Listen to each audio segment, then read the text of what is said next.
we have our first brain, then we have our reptile brain, then we have our human brain. Maybe the next brain that we put on top of our human brain is going to help us. And let's partner with that other brain instead of with our reptile brain. So let's try to find another friend. No longer our reptile brain, but that artificial brain that we have created. So, and I'm very hopeful that if we are starting, and people might look at me now, Rik, oh, you're one of those people that you believe in utopia. No, as I already explained, it's not going to be utopia, but I'm convinced that we have created this artificial brain to do good. So to collaborate with the human brain, yeah, and to solve those wicked problems. Yeah. That would be... Because otherwise, why the heck have we developed that artificial brain? There's always a reason.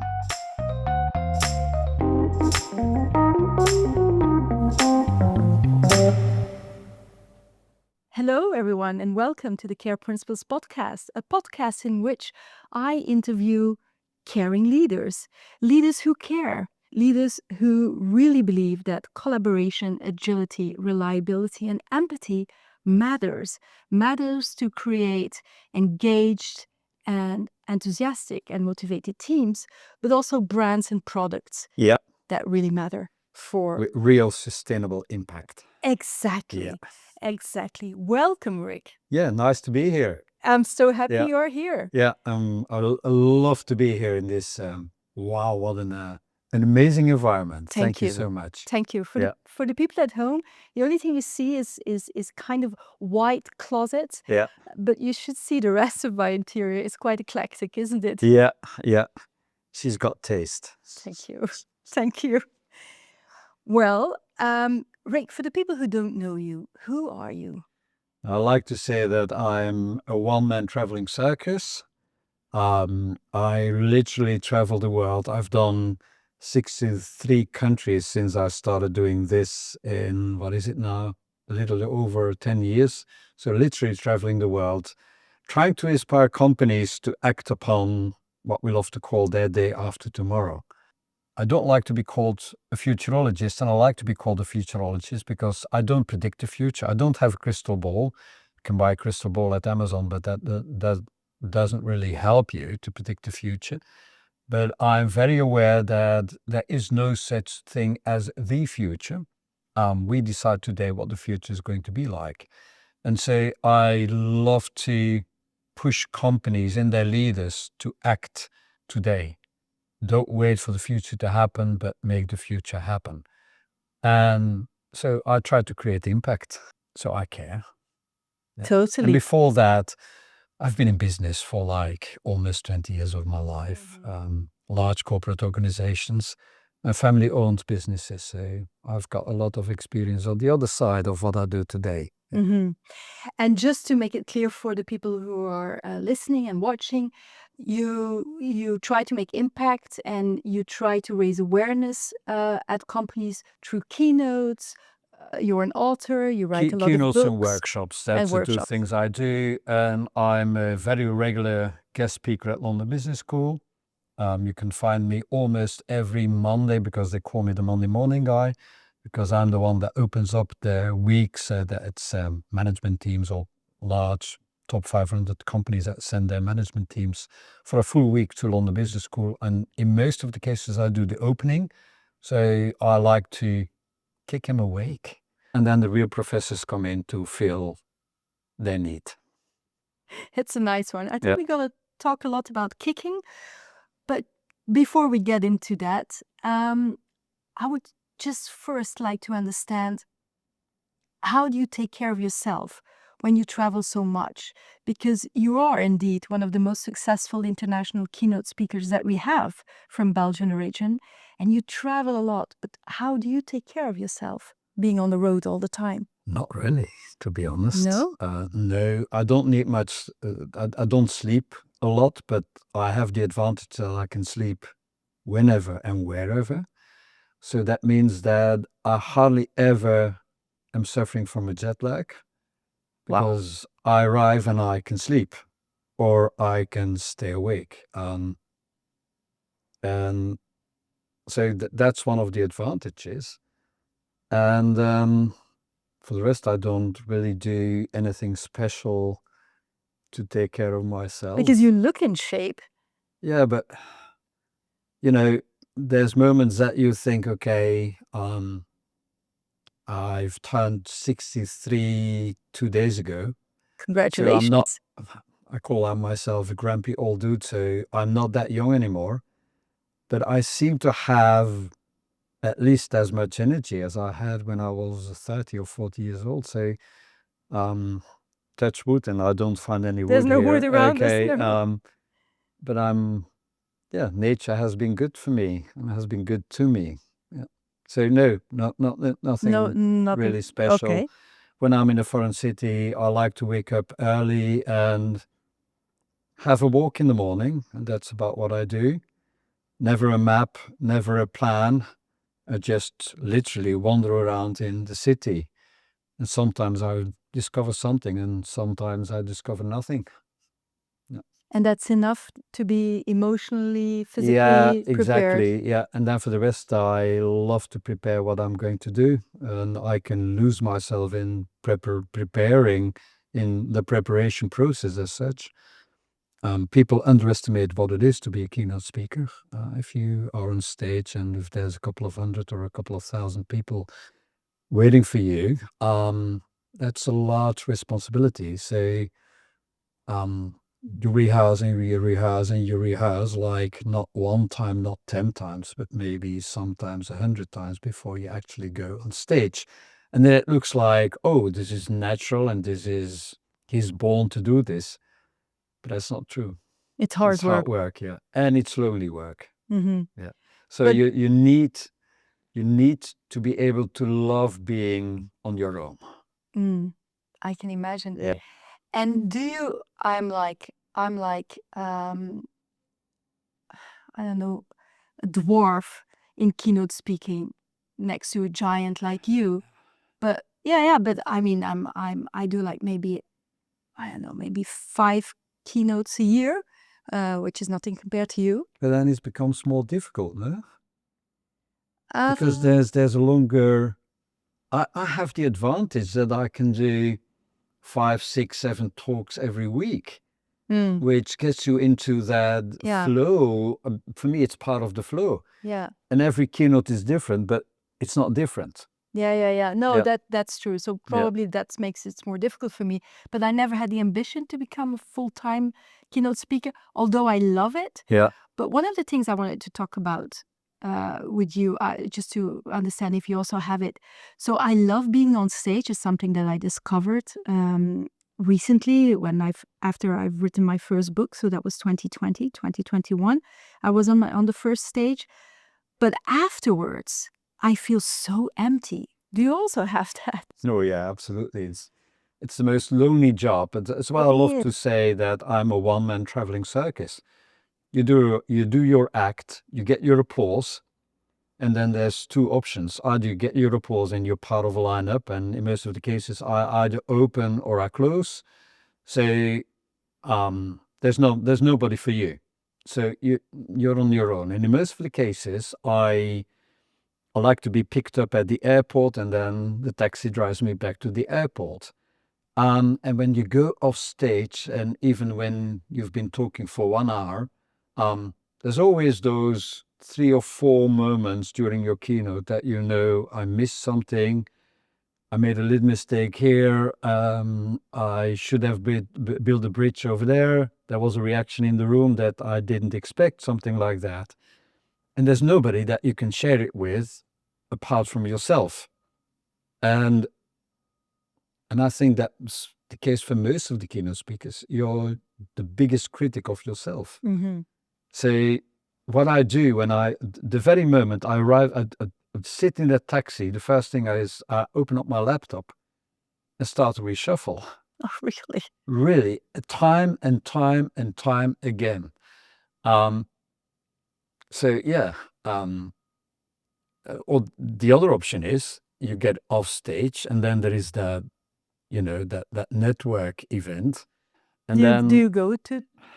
Sometimes you can't escape. Yeah, I like to escape that, but okay, sometimes you can't escape, and then the keynote speaker. Yeah. Say there's people that stare at you, but they don't really dare to come to you, or there's people that come to you, but you don't know really how to interact with them because you don't want to, you just want to mingle in between people, but you can't just mingle in between. No, because you're You the are, dude on stage. and I don't have those. I don't want to play the big superstar or the prima ballerina or whatever. So it's also a very awkward moment. So yeah, life of a keynote speaker is full of awkward moments. Yeah, yeah. Also arriving. Sometimes there's a whole organization and it feels like a warm welcome. But there's also big events, and then you arrive and you say, "Oh, I'm the keynote speaker," and then, "Oh yeah, the keynote speaker." And yeah, and nobody seems to be expecting you. Yeah, that can be the case as well. Yeah, I'm sure you could write a book about everything that has happened. Yeah, someday, one day I will. Yeah, I can imagine. One day I will. I can imagine. But thank you for, in your very busy schedule, making time to. I love to do this. You love to, yeah. Great. And I'm very keen to ask you some questions. But first, I was really personally touched because we don't know each other.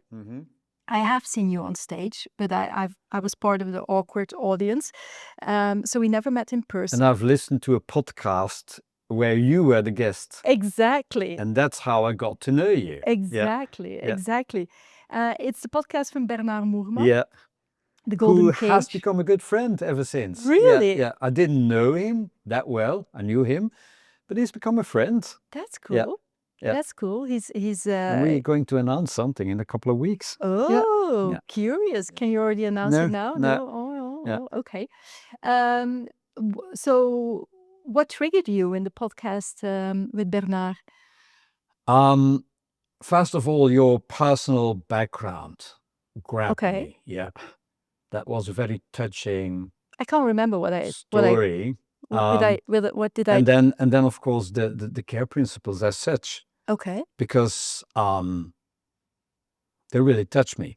Like we kind of talk in the same language in a different way. Yeah. But it's the type of stuff I love to talk about. I need to talk about the future, so I need to talk about the impact of technology. And then people think, okay, well, you're one of those technology lovers or you're a techie. I'm not a techie at all. I don't have a technology background. I was trained. I'm a linguist. I'm trained in literature and not in technology.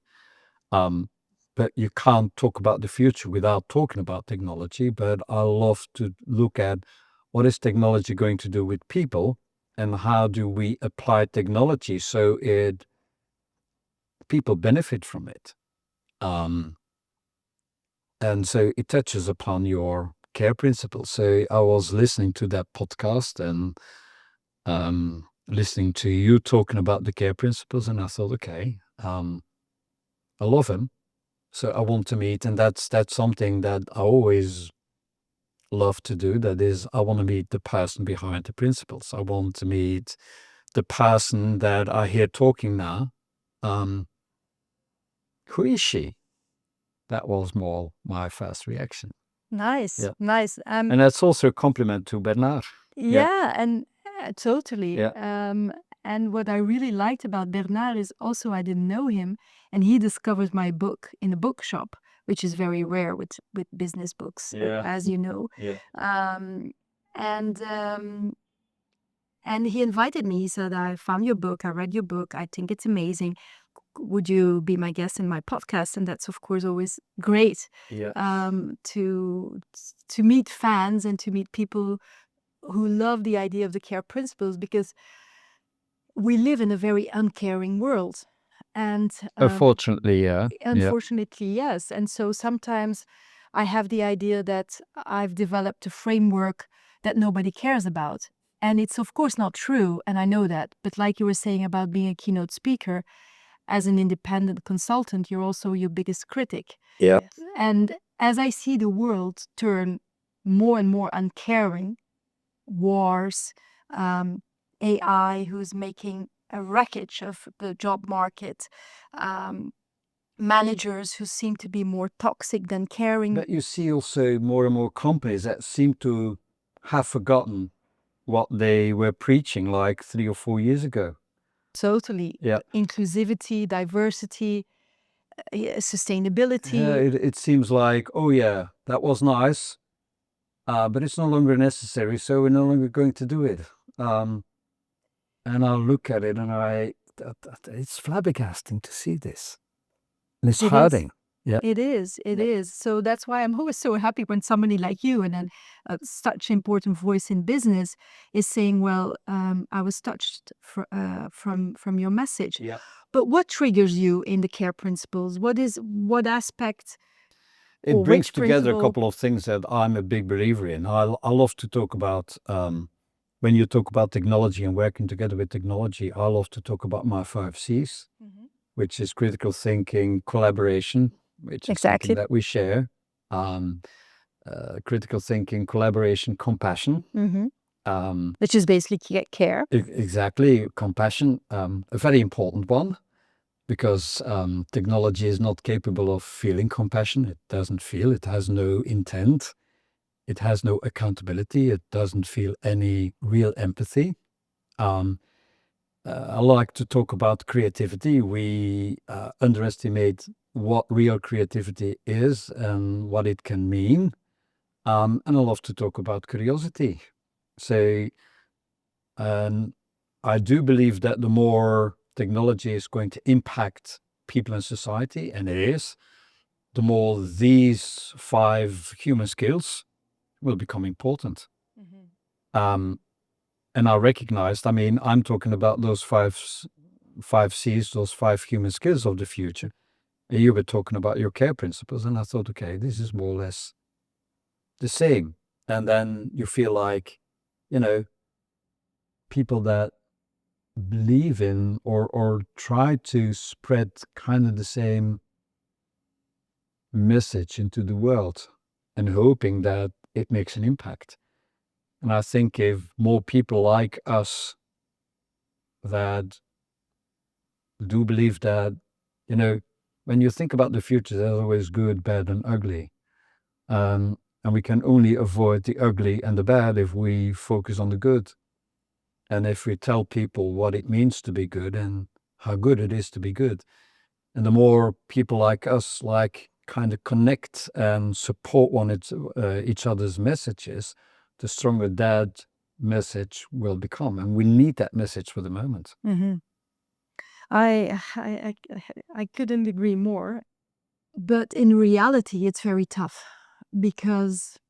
But I'm curious for your experience. You train the next generation of managers. You see them. Yeah, and also the sitting generation. Yeah. And the sitting generation, exactly. What direction are companies going to?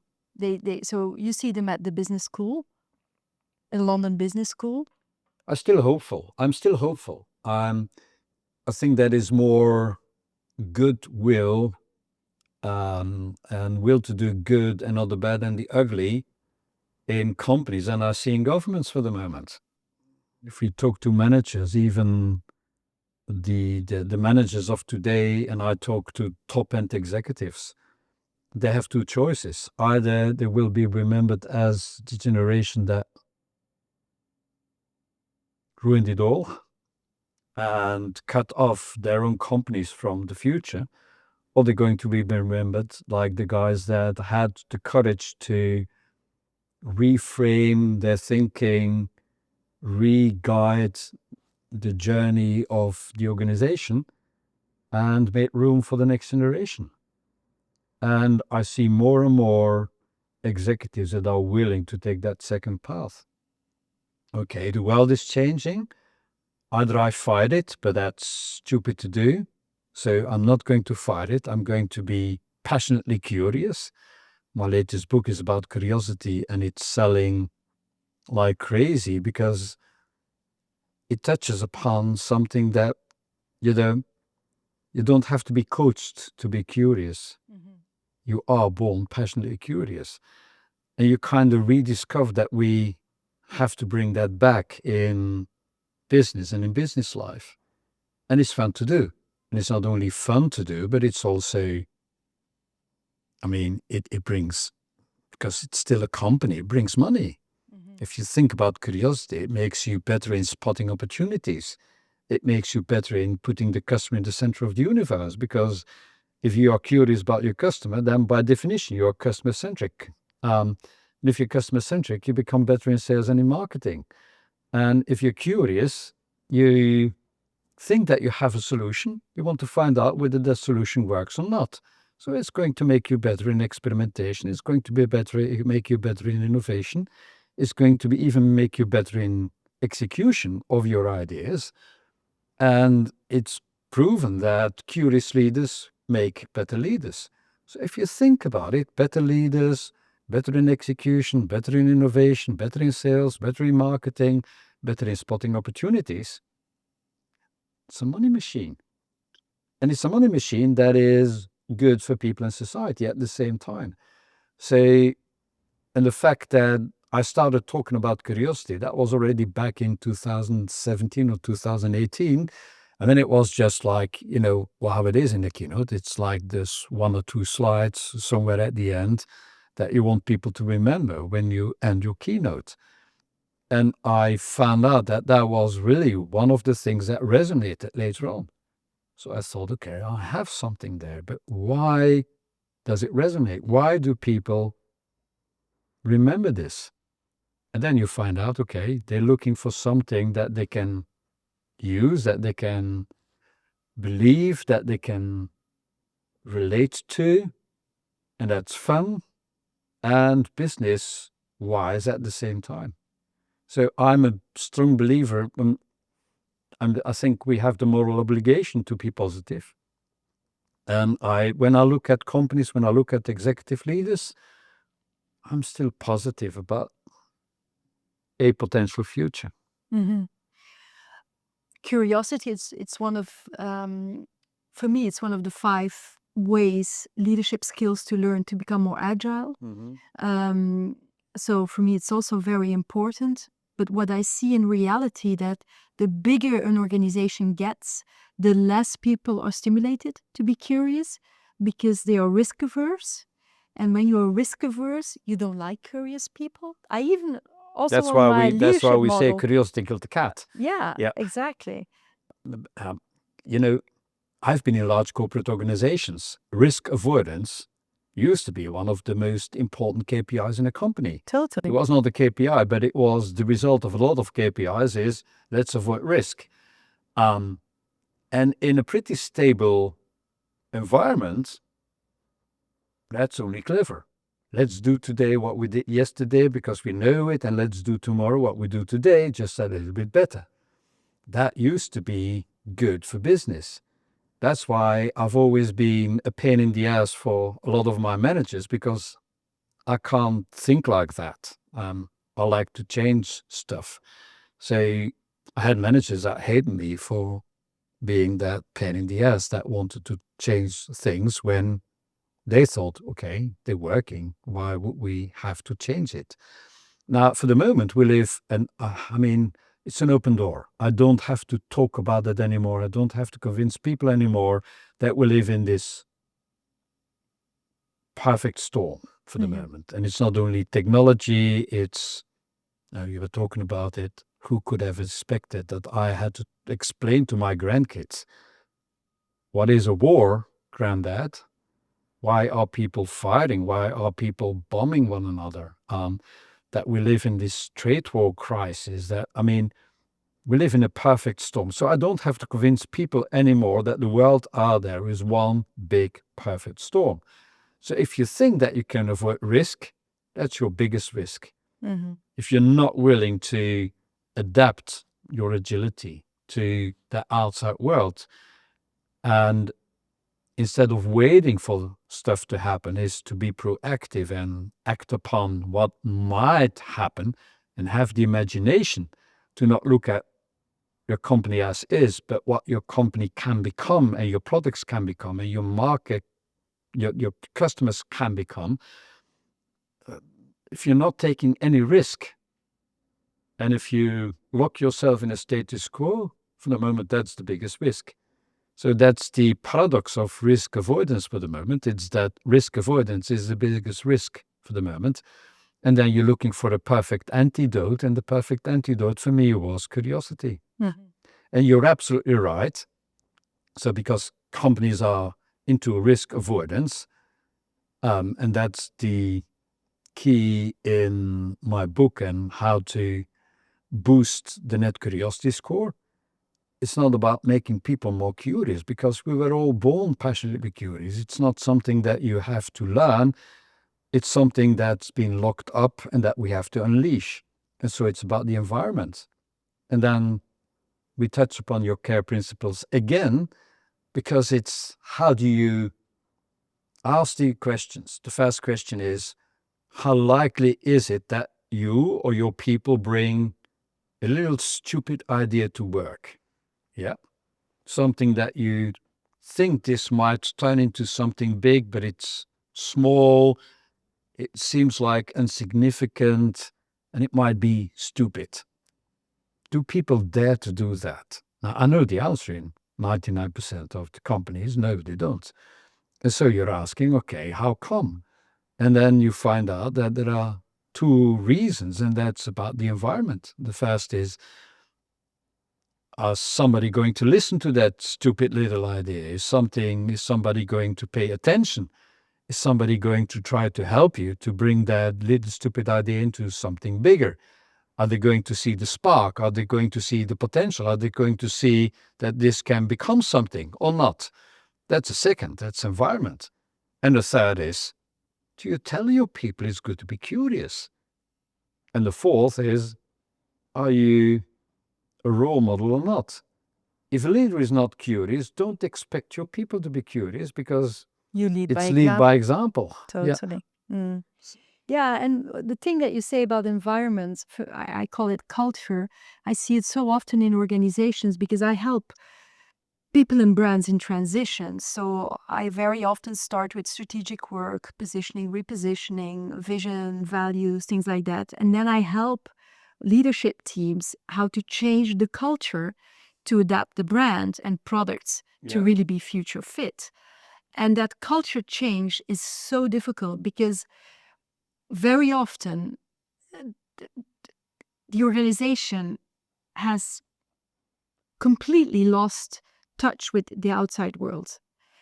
Care for clients is one of the biggest issues today in all companies, small, big, international, local.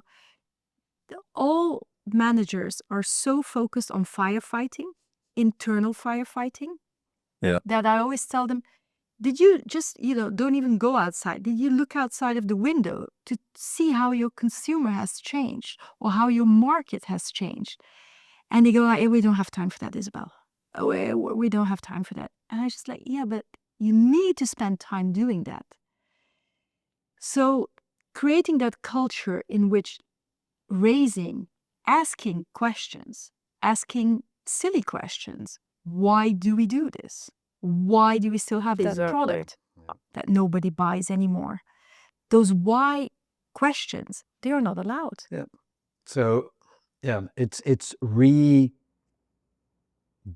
but it's not really regaining. It's unleashing your childlike spirit.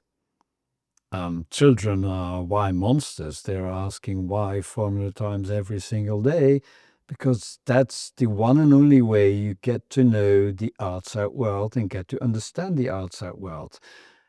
But we pretend that we understand the outside world, and let's face it, we might have understood the outside world as long as the outside world was really Predictable. pretty slow and predictable. Mm-hmm. But that's no longer the case. So, and we're always talking about unlearning, but I don't like to talk about unlearning. It's just bring that childlike spirit again and start to ask questions, start to ask why. Be the tourist in your very own organization. Yeah, because when you live in a city, you don't see the city because you live in the city. The best way to really discover a city is to go and find somebody that lives in the city for like the first 6 months or the first year, because they still have that fresh look upon the city.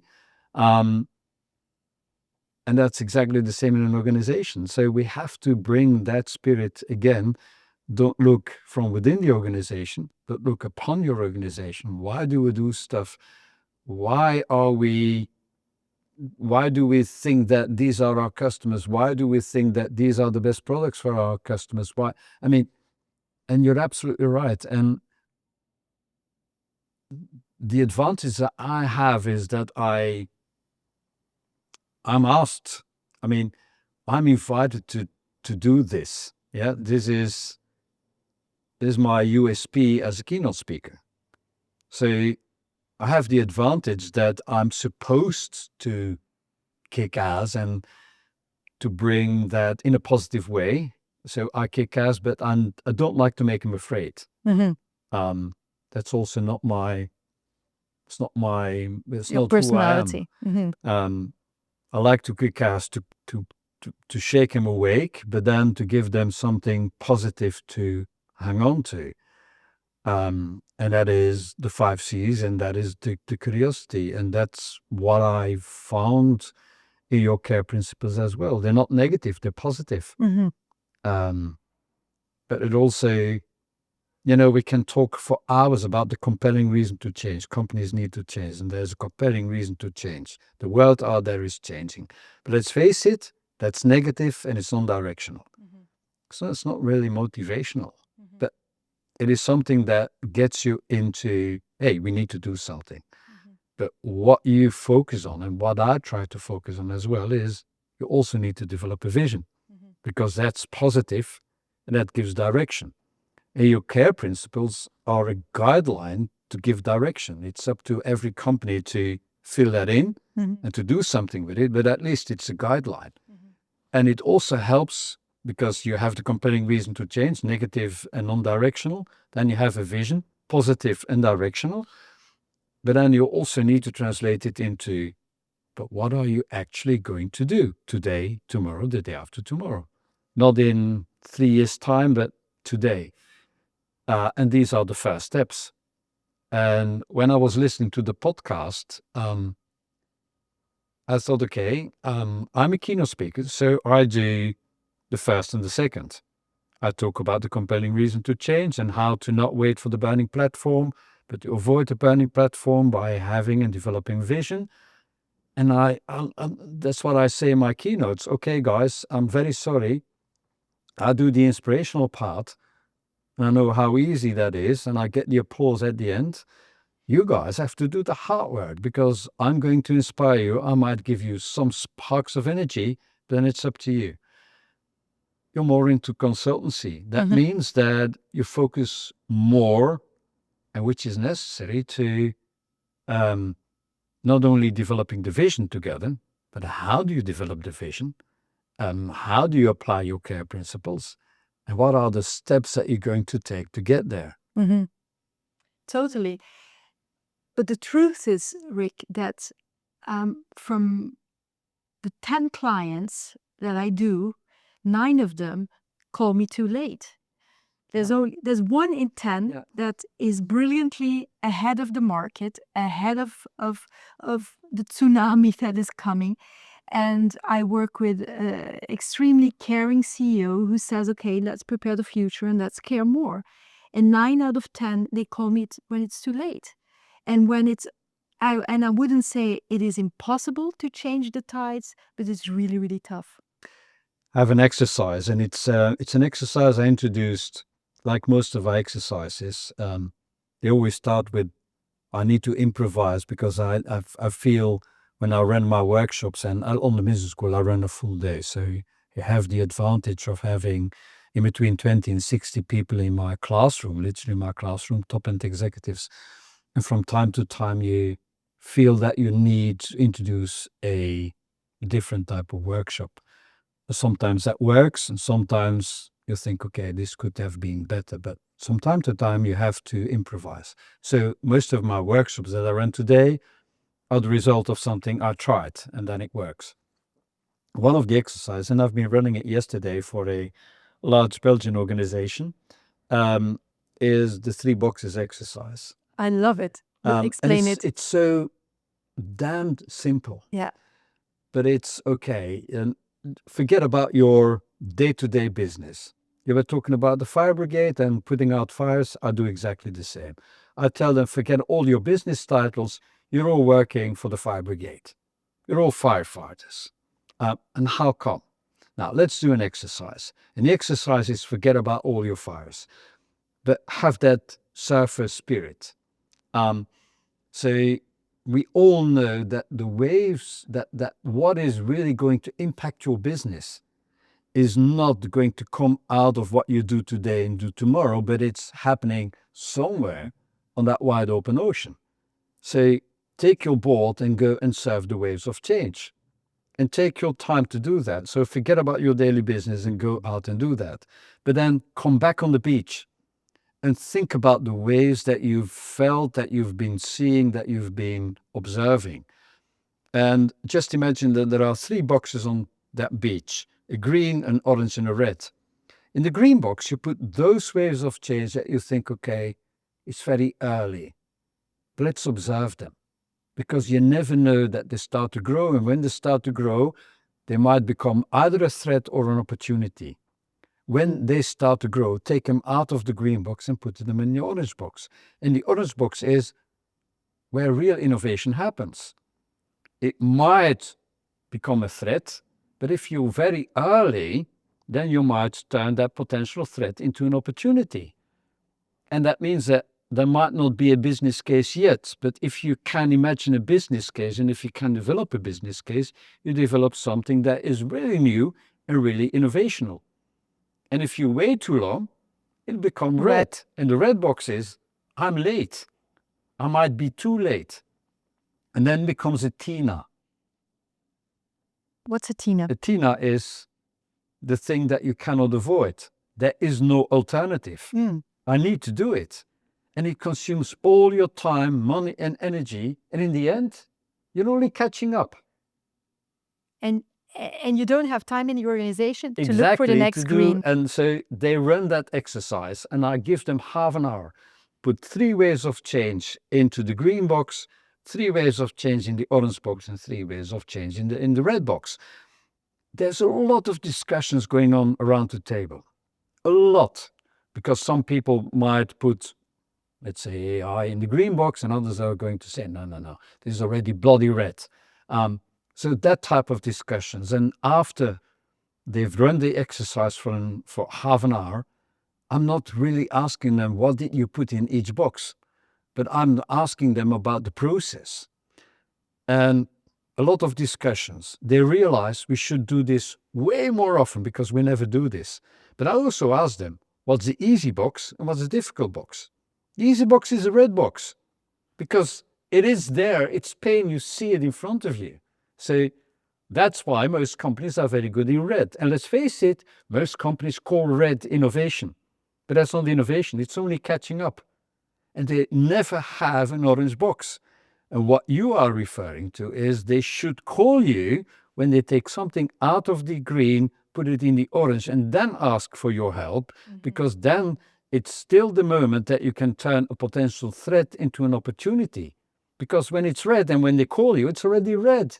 Exactly. Yeah. Yeah, exactly. But it's also what is often lacking is not only the green and the orange and the red box. They don't have a clue about how to innovate or innovate with the right products or services.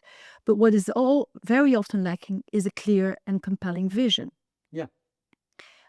So there's an organization, and I have this in every organization. The CEO tells me, our vision is very clear and everybody understands it. And then I talk to people in the work floor and they say, we have no idea what we are doing, why we are doing this, it's unclear.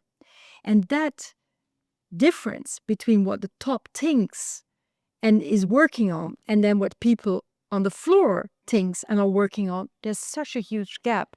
So I start with talking about the art of storytelling. Mm-hmm. And that's what I love to do during, I mean, when I run a full day workshop, I have about 2 hours that I present, and the rest is up to them to do the workshops. But in my presentation, that's one big storytelling. I do storytelling because it's the best way to convince people about something, to make sure it sticks, to make sure people understand it, to make sure that people can relate to that it touches them. It's about storytelling. So I do storytelling all the time, and I start with the importance of storytelling. And the last exercise is train your storytelling muscle. Mm-hmm. I force them, and for most, and that's flabbergasting, I talk then to business leaders, executives that have been an executive for like 20 years or 25 years, and they only then discover the art of storytelling, and the importance of storytelling, and the fun of turning something into a story. And that's the last exercise that we do, group by group. They have to turn lessons learned during that day and their vision for the future into storytelling. Because then they realize that, hey, our people need to understand the story. Because if they know what we want to accomplish, and it also helps you to know what do we take out of the green box and put in the orange box, because you can't put everything into the orange box. It needs to help you to realize your vision faster and better, or whatever that improves your getting there, either better or higher or faster than what you dreamt of. And there's always something happening out there that can help you. But if you don't know what that target is and what your vision is, you don't even know what to take out of the green box and put in the orange box. And then companies then only have two boxes. And we see that in most companies. They see something new happening and they say, yeah, it's too early, it's too early, it's too early. And then the only movement that you see is they take it out of the too early box and put it into the too late box. It's too late. Yeah, it's too late. The red box. Yeah. And I say, but that's not management. Yeah. It's either too early and you don't have to do anything, and it's too late and then you panic. True. And I have the advantage to be allowed to be confrontal and tell the and really to give them that uppercut. I like to refer to the great American philosopher Mark Tyson. Everybody's got a brilliant strategy and to click a punch in the face. And I do that punch in the face without it actually being the punch in the face, because I'm only talking about the danger of getting punched in the face. Yeah, you're like a big warning signal, and it's them. They have to see it and open your eyes. You see the punch in the face coming. But one of the things, actually, because I read your last book, the Net Curiosity Score, and one of the exercises I would like you to explain as well, after the green, orange, and red boxes, you have a rule. I think it's the 3-3-3 rule. Yeah. If you could explain it as well, because I loved it. Yeah. In the meanwhile, it has become the chocolate bar. Okay. Yeah. You know, we're from Belgium. Yeah. So you promote your local products. Okay. And Belgian chocolate bars are 4 times 3. Yeah. Four rows, and so it's an Excel file. And I call it the chocolate bar methodology. And to be honest, that's something when I was a business leader, I already applied in my teams without realizing that I did it that way. And always it's a 3-3-3-3 rule. Where do you want to be in 3 years' time? What is your dream in 3 years' time? And I literally had that in my last company. Our vision for the future was 3 in 3. We want to be number 3 in the European market in 3 years' time. We were number 23 when we started. Okay, so, that's ambitious. That's ambitious, okay, but if you don't have ambition, you get nowhere. So 3 and 3. Where do you want to be in 3 years' time? And then it's, what do you want to have accomplished in the next 3 months?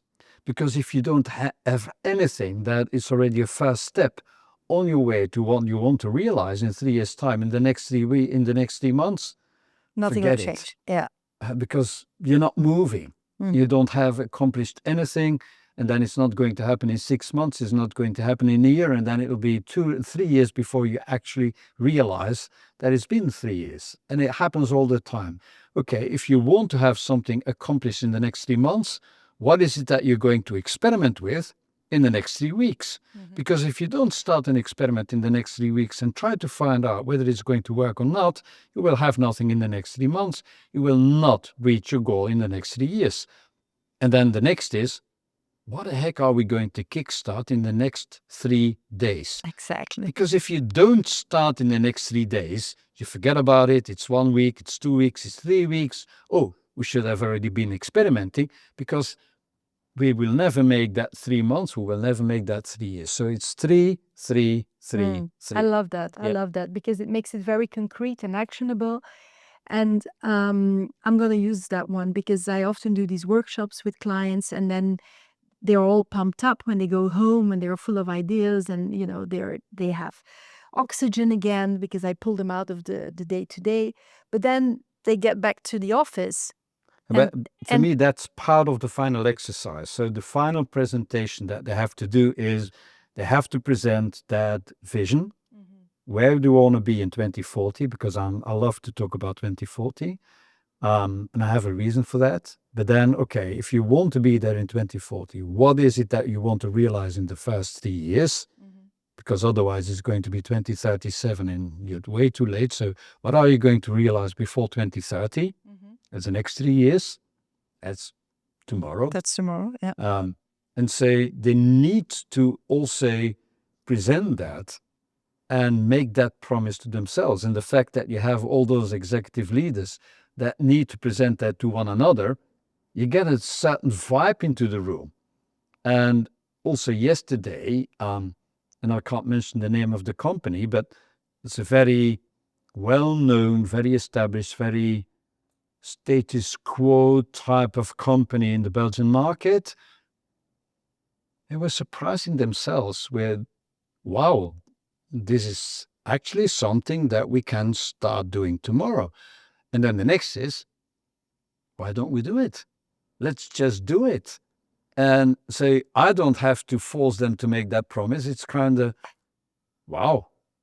And did we come up with that ourselves? Yeah. So we can do it. So yeah, it works, and it makes it very tangible. Yeah, exactly. That's what I love about it. Why 2040, Rik? Very simple. Because it's far enough into the future to make people get away from their day-to-day business. It's mindset. And if you look at, and I've been running companies, if you look at the meeting in a company, it's an ops meeting. It's always an operations meeting. And operations meetings are about yesterday and today and tomorrow, but not anything further than that. So we plan the next quarter, we plan the next year, and that's about what we do.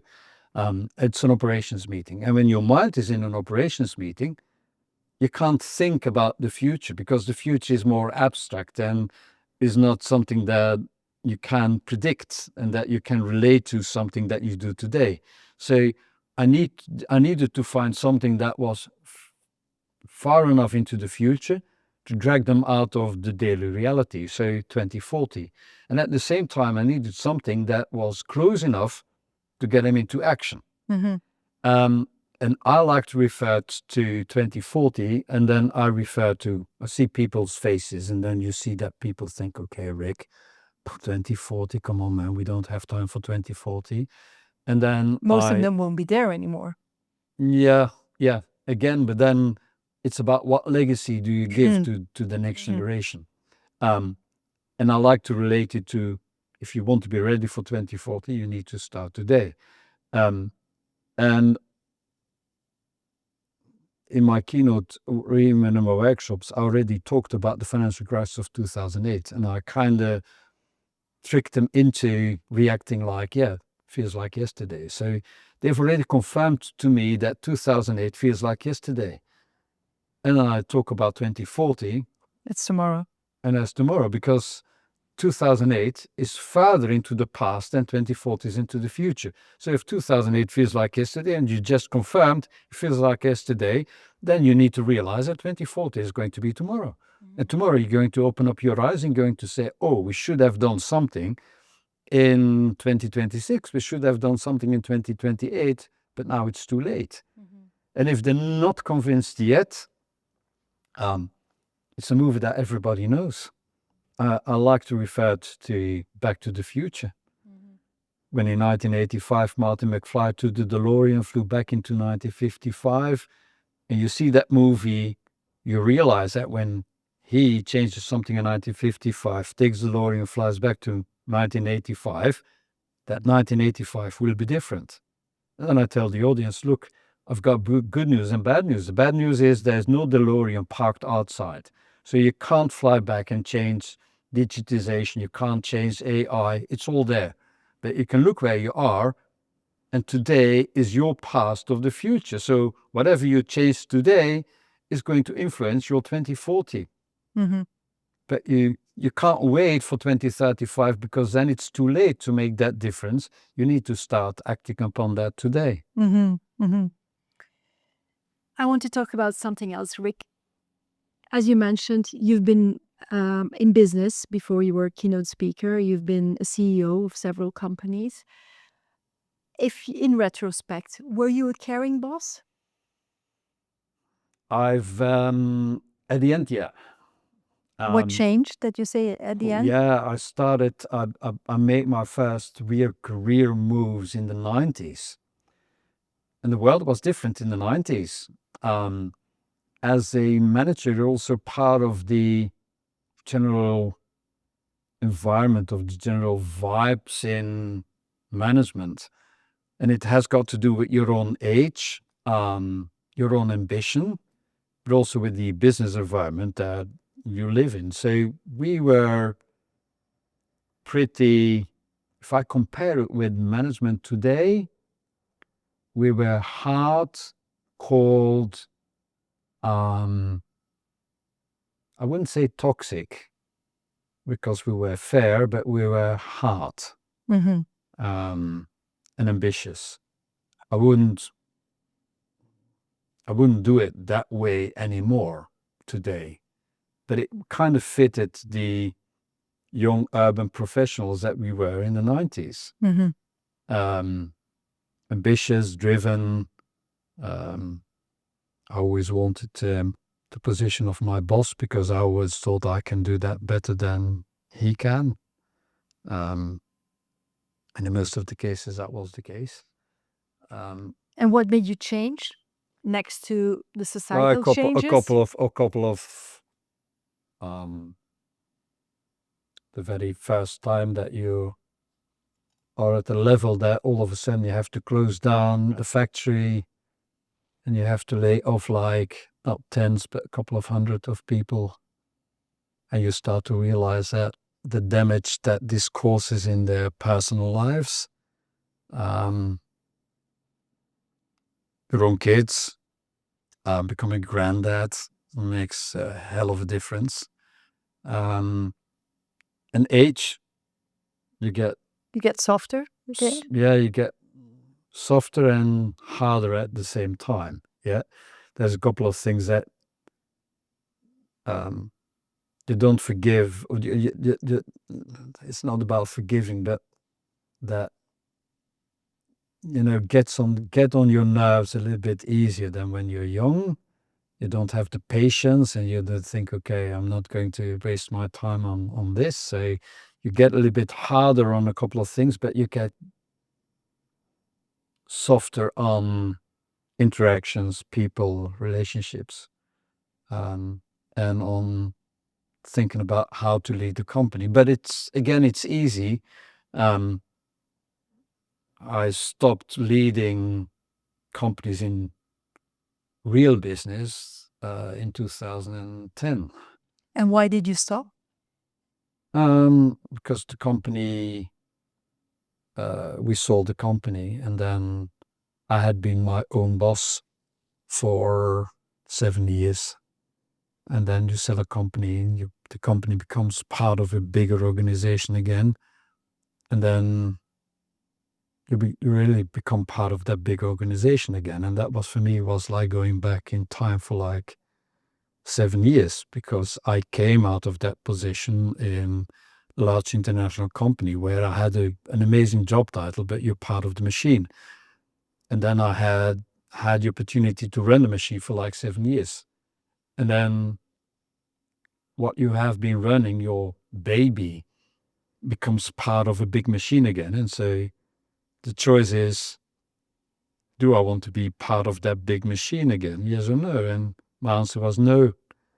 And then you take some time off to look at what is it that what I want to do for the rest of my life. And then I had the opportunity very fast I was being asked by the CEO of Microsoft in the Netherlands, Rik, you've always been, because I spent quite a lot of my career in the Netherlands, you've always been very into using technology to outrun and outclever competition. You've always pushed Microsoft to come up with solutions that we even hadn't thought about that this would be possible, and then we built it for you and it worked. So can you come and help us to be the bridge in between companies that don't know how to use technology and we that don't know how to convince companies that they can do more with technology than what they think? No, what most companies just use technology to do what they do today. So can you help us to bridge that? And so I started doing that. I started doing whiteboard sessions, which was okay. We literally start in a room with 3 walls of whiteboard, and we start with a white sheet of paper, and let's think about the future of the company. But in order to be able to free up their minds, I start with a short introduction, 5 minutes, and then the 5 minutes started to become a quarter of an hour, and then that became half an hour. And then at that moment, Microsoft said, but Rik, this is a keynote. Can you do this for us on stage? And that's the story. That's how that's how one thing led to another. You're a great example of that. I have a question from a previous guest, Antoine Sipulchre. He's the CEO of Handicap International in Belgium. And he asks you, how authentic do you feel you can be as a leader today? And what makes it difficult to be fully yourself? I think it's very difficult as a leader. I don't know whether I would be able to have the privilege now that being authentic is part of my USP. Yeah. In most of the cases, even when I do a keynote, when you do the large international events, you have a dry run. And then you see other keynote speakers and they all are dressed like this because it's a dry run. And then I'm wearing exactly the same clothes when I go on stage. And that's not because it's not a gimmick. It's just, it's not about me. It's about my content. And then again, it's about me because this is who I am. You get what you see. And so that's a privilege. It's way more difficult when you're a business leader because you have the responsibility for an organization.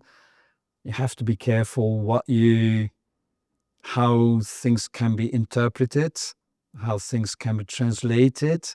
We live in this hyper-connected society where a small spark can lead into a bushfire in no time and you're no longer in control. So it's not easy for the moment to be an authentic leader, I reckon. I think companies can try to be authentic as a company. What are my roots? Why is it what we do? What is our beliefs? What is our mission? What is our vision? As a leader, I don't believe you can be authentic all the time. You can try to be as close to what you are as a company and try to support that as good as you can. But we all know even when I was a leader, I said to my people, you can ask me whatever question, but I have different type of answers. Either I give you the answer because I know the answer. Either I have to say, sorry guys, I don't know the answer. I'm going to try to find out the answer. And sometimes I needed to say, I have the answer and I'm sorry. I'm not allowed to share it. And I can't share it with you. And I hope I don't have to do that third answer too many times, but it can happen. When we were in the process of selling the company, I knew I couldn't share it with my people. Of course. Yeah. That's one of the reasons not the only one, but one of the reasons where I find being a CEO is a very lonely job. Yeah. The story of my life. Yeah. I've been a CEO. It's the most lonely job on the planet. And then you become a keynote speaker, which is also a very lonely job. Yeah. Yeah. It's true, right? How do you battle that loneliness? Not. No? No. It's But you must like being an Einzelganger. Yeah, exactly. You found comfort in the loneliness. Yes. And it's easier now because when you're a CEO, you're alone, but you're amongst people all the time. I'm also amongst people all the time, but it's in a different way because I'm not responsible for. When I was leading companies, you're responsible, and I felt that responsibility, not only for your direct people, but also for their families. I really cared for the families. Totally. But one of the things that I always tell my clients as well is that when you're a CEO, people watch you all the time. From the moment you arrive at the parking, the way you get out of your car, they already are sensing how you are that day. Yeah, and they know whether you have a bad day or a good day. They know it, they feel it. They feel it. So you're always under watch. And that's also very difficult. But there's one thing I'm still proud of and makes me happy, that I'm on Facebook.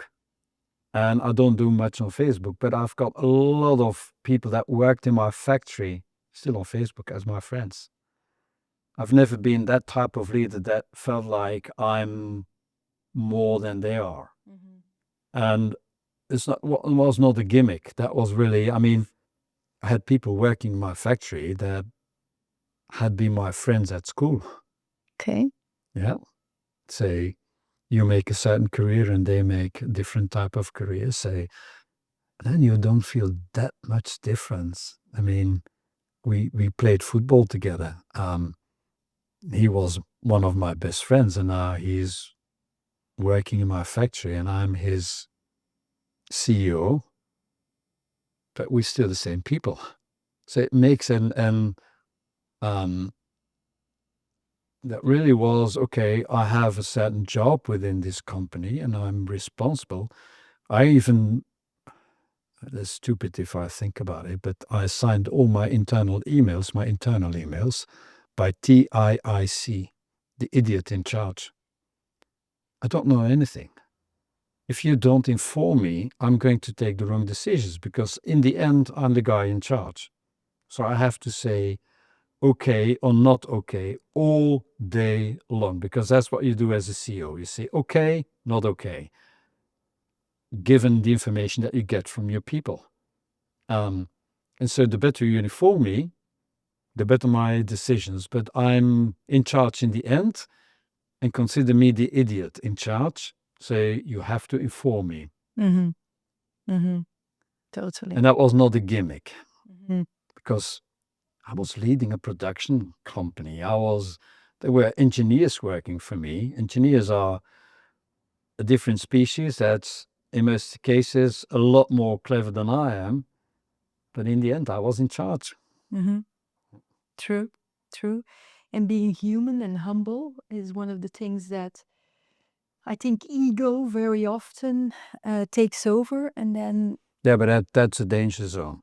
And of course, ego plays a role. Let's face it, you don't become CEO if not part of that is ego. Of course. And pretending as well. Let me be honest about it. It's part of that is ego. And pretending as well. And I think there's a big difference between men and women, when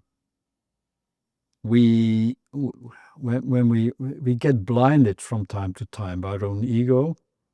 We want to prove to the outside world that we can take that position, and we don't question too much if we are really having the capabilities and the skills to run this.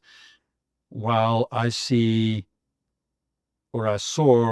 a lot of women around me that were potentially way more and way better in doing that job, better skills, better capabilities,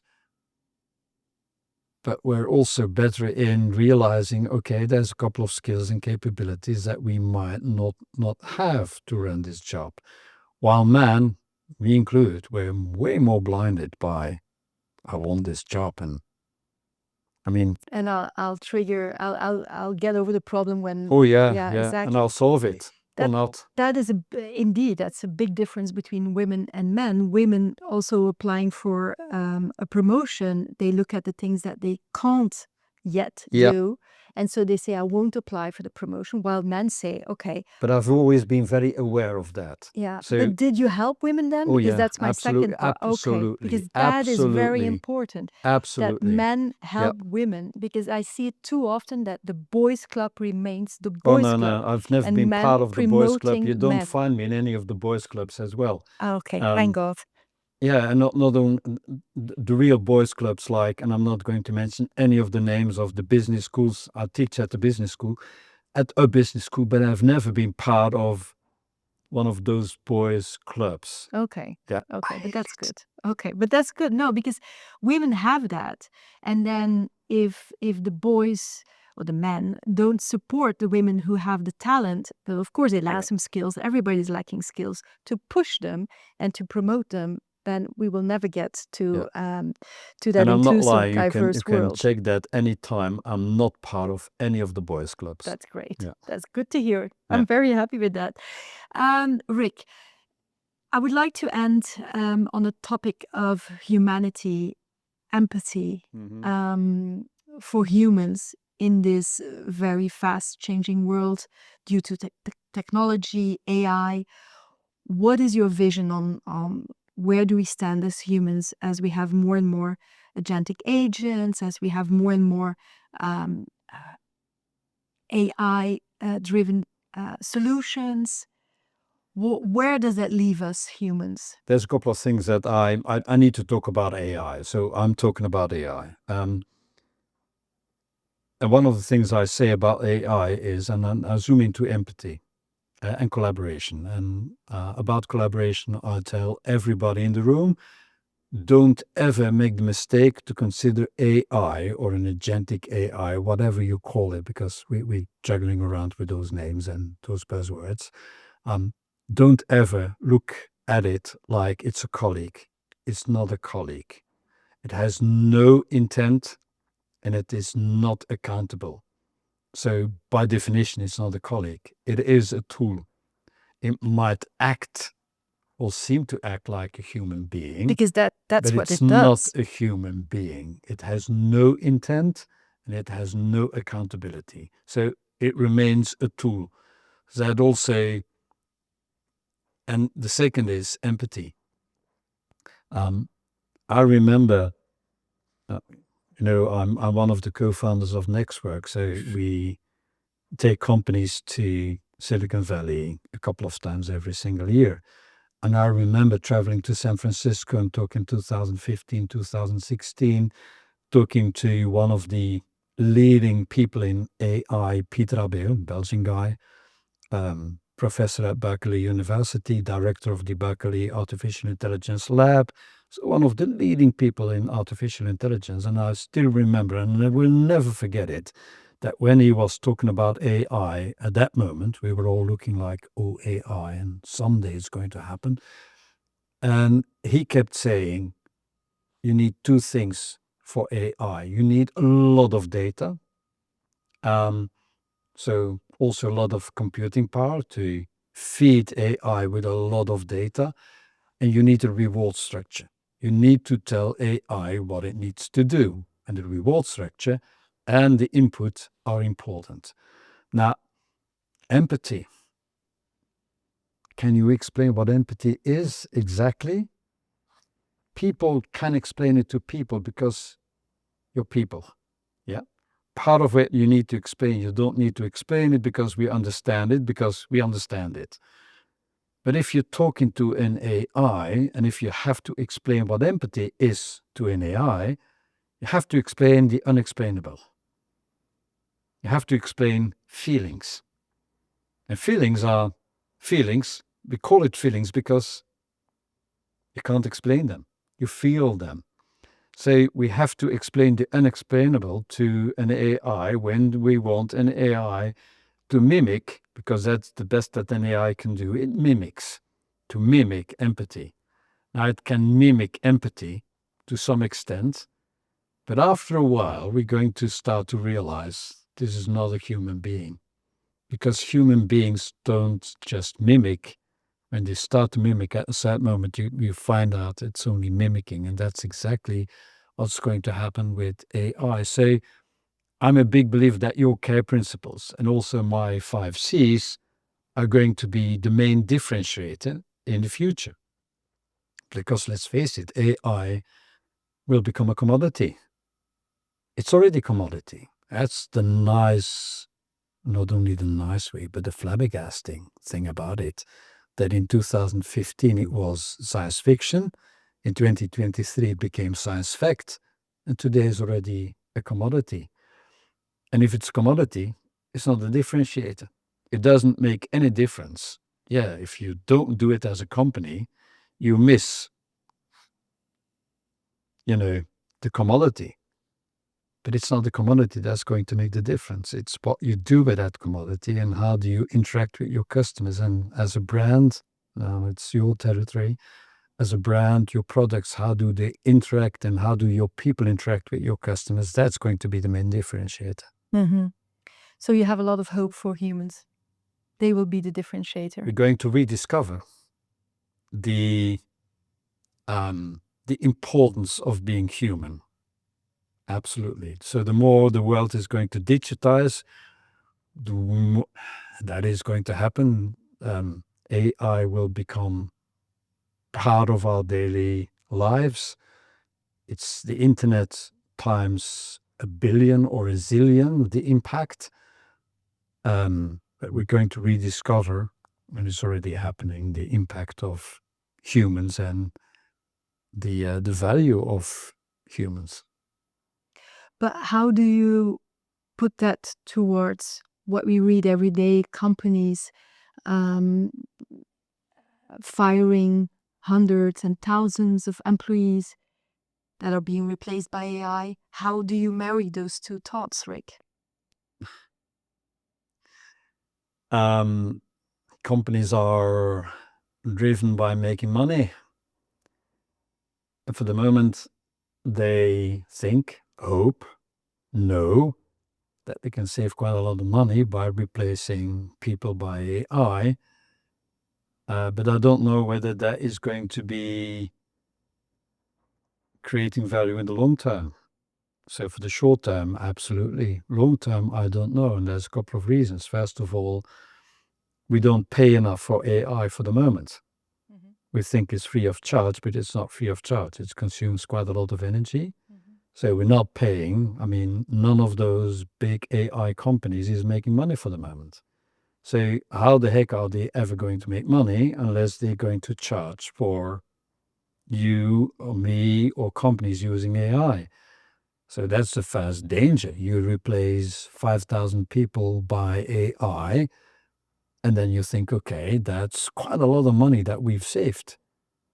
But if you look at the real cost of that AI, that's not cheaper than your 5,000 people if you're not careful.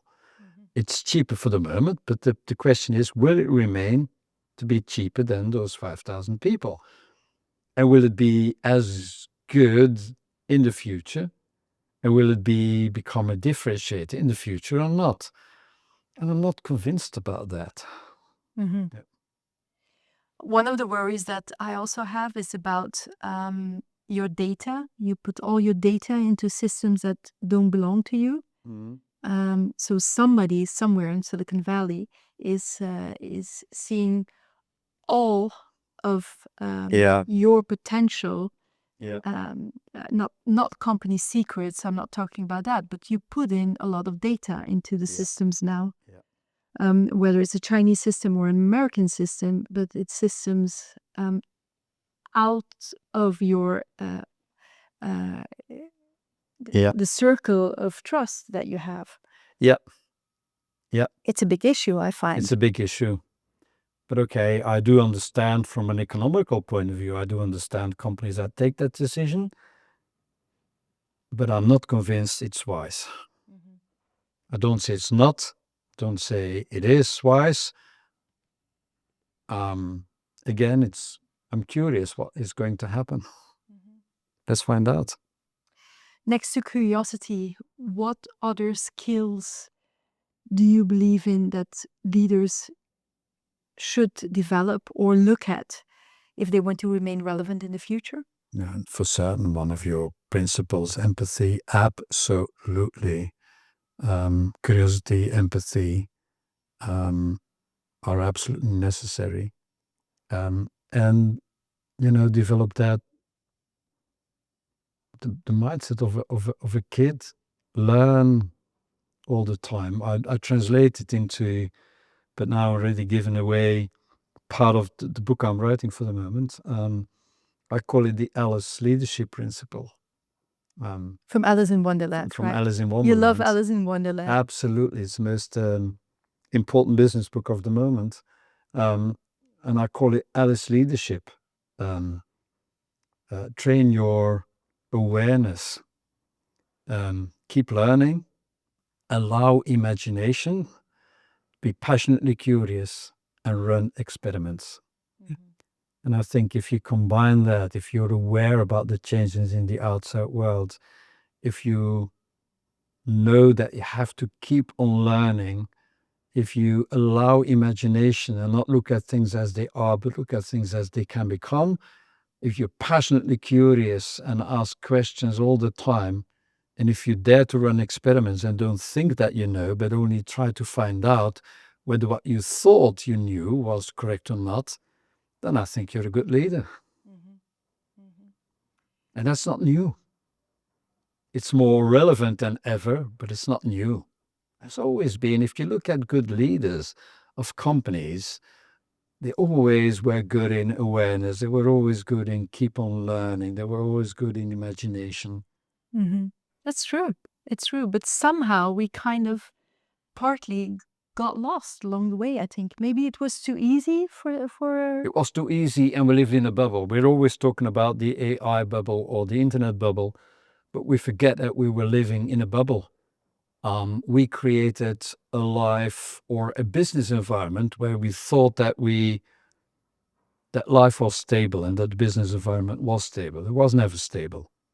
We now say, oh, the world is changing very fast. The world has been changing time and time and time again. That's not new. But we kind of created a business environment where we told one another that the world was stable, that there were rules and regulations, and that the P&L structure and the way you run an organization, risk avoidance, that was the way you run an organization. And now, at a certain moment, the gap between the real outside world and our projection of that real outside world became so big that we can no longer pretend that the old ways are working. And that's the moment that we're in for the moment. And so now we have to speed up all of a sudden because we realize that the way we are running companies is no longer the best way to run a company. But we don't have an answer how to do that. So we have to find out. And that for some people is scary. For a limited number of others, that's, wow, there's no rules. So I can come up with my own rules. And we like to call them the disruptors. Why do we give them a negative name? Because we don't want to say we are the chickens that were too afraid to take any risk. We were the leopards that waited and waited and waited. And they were the hungry ones that saw the opportunity. but we don't want to admit that they were way more clever than we were, and we call them the disruptors, which is negative. They're not disruptors. True. I think we've been in a world which was quite predictable, and we kind of got a little bit lazy in that predictability, and especially corporations, they just became big and greedy, and they grew and earned a lot of money in this predictability. And now I think we definitely ended up in a world that has nothing but predictability. Every day we wake up in a different crisis, and the world looks different every day. Yeah. And so agility is no longer a nice to have. It's no longer a buzzword. It's a way to survive. It is. But for me, part of agility is resilience. And one of the things that I see a lot happening in organizations and with people in general, and specifically the youngest generation at work, Gen Z, they need to build their resilience. They have trouble because, and there's a lot of explanations behind it, why they are not so resilient. But it's a big issue in organizations today too. We have all these burnouts. I mean, well-being numbers are terrible these days everywhere in the world, not just in Europe, everywhere in the world. And so we need to train people to live with that unpredictable world that we are in.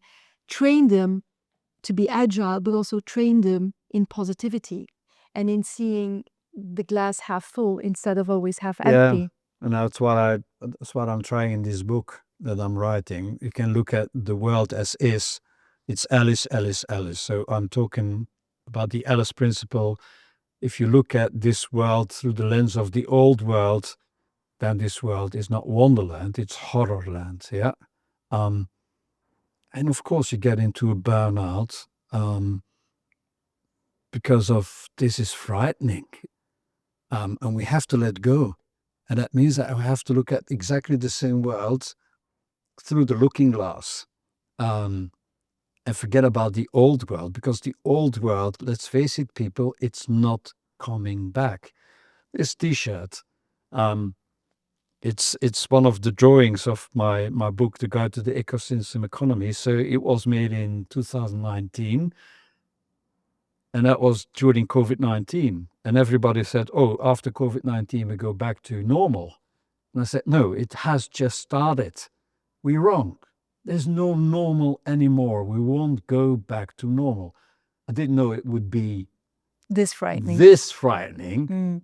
And then you realize, okay, so forget about it. So if we look at the Alice world through the lens of the old world, yes, the world is altered, it's liquid, it's inverted, it's chaotic, it's exponential, it's frightening. But if you look through the looking glass, and if you say this world in flux, you might say, wow, but this is augmented, because now I have a couple of superpowers. AI is a superpower. It can augment me, so it's augmented. It is liberating, because there's no boundaries, so it's very liberating. You can look at the same world, it's imaginative. I can imagine whatever. It's combinational. I can combine two things that were not combinational in the past that I can combine all of a sudden. So it's the same world. We look upon the same world in a completely different way, and it's completely different. And the last E, it's empowering. Everybody now has got access to exactly the same super weapon. I've got a grandson he's 11. He's using ChatGPT. When he's got a problem, he talks to ChatGPT. And ChatGPT is his friend, his superpower. He's got Einstein in his phone. So it's empowering as well. It's that is the generation. So it's the same world, but look at it at the same world through that different lens. And unfortunately, but I know that the next Jeff Bezos, the next Mark Zuckerberg, the next Jack Ma is out there somewhere, because they look at the same world like, wow, this is my golden opportunity to make a difference. I agree, and I mean it like that as well. Simply by nature, I'm optimistic by nature, and I'm by nature high energy. I have a lot of energy. I'm like you, and so we naturally gravitate towards looking and seeing the world full of opportunities instead of full of issues. But unfortunately, not everybody has that attitude. And that's why we need to keep on sharing our stories, do storytelling time and time again. And two parts of the storytelling. Look, people, I'm very sorry. The bad news is the old world is not going to come back. It's not going to happen. So the wrong direction is the nostalgic direction. Okay, let's go back to the good old world as was, because that's our mind playing tricks. The good old world wasn't better than the world today, but our mind likes to believe that. And our mind also makes us afraid of the future. Because the future, let's face it, there's like 5% of the people that look at the future like it's going to be utopia. No, it's not going to be utopia. And 95% of people like to believe it's going to be dystopia. But we live in the future. We live in the future of the 90s, of the 80s. And then people predicted 2025 or 2030 like, okay, it's going to be dystopia or utopia. It's not. And 2040 or 2050 is not going to be utopia. It's not going to be dystopia. It's going to be this mix between good, bad, and ugly, just like it's always been. And we like to see the good, we like to see the potential, and some people like to see the bad and the ugly. There's nothing we can do about it. We can only continue to spread a message of hope and of care. Yeah, the world is not going to come back. Look at the good and try to realize the good. And be part of it. Yeah. I think it's very empowering to be part of trying to make the world a better place. Yeah. That's, for me, it's a great reason to get out in bed every day, because at least I tried to be on the good side of history. Rik, my final question.